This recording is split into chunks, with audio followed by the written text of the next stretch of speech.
Allah est grand et Mahomet est son prophète. C'est par ces mots que le muezzin appelle les croyants à la prière. Mahomet naît à la Mecque vers 570 après Jésus-Christ. Son père meurt peu après sa naissance et il perd sa mère à l'âge de 6 ans. L'orphelin est élevé par un oncle à l'ombre de la Kaaba. À 40 ans, Mahomet le marchand et caravanier reçoit la première révélation. Guidé par la parole divine, il devient le prophète d'une religion nouvelle. Mahomet s'attaque alors au polythéisme païen des habitants de la Mecque. Il débarrasse la Kaaba des idoles vénérées en son sein.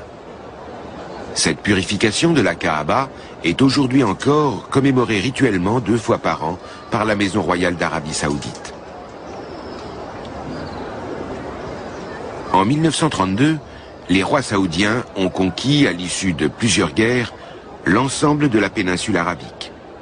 La Mecque et Médine appartiennent désormais elles aussi à leur royaume.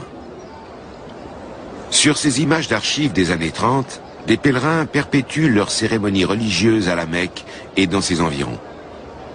Un témoignage intemporel. Reflet de scène sans doute quasi identique du vivant du prophète Mahomet. À partir de l'an 610, les révélations divines faites à Mahomet donnent lentement naissance à une nouvelle religion, qui présente d'évidents parallèles avec le judaïsme et le christianisme. Mais les habitants de la Mecque rejettent l'islam de Mahomet et le prophète se réfugie à Médine. Là, il s'impose véritablement comme chef politique et religieux. Après de nombreuses batailles contre les habitants de la Mecque, c'est en combattant victorieux qu'il rentre dans la ville en 630. Peu avant sa mort en 632, Mahomet établit les fondements d'un important rituel religieux, le Hadj. Tout musulman doit au moins une fois dans sa vie accomplir ce grand pèlerinage à la Mecque et dans ses environs. Lors du Hadj, on se souvient des hauts faits de Mahomet et des prophètes qui l'ont précédé, d'Adam à Jésus en passant par Noé et Abraham. Dans la tradition musulmane, Mahomet est le sceau des prophètes, l'ultime messager de Dieu.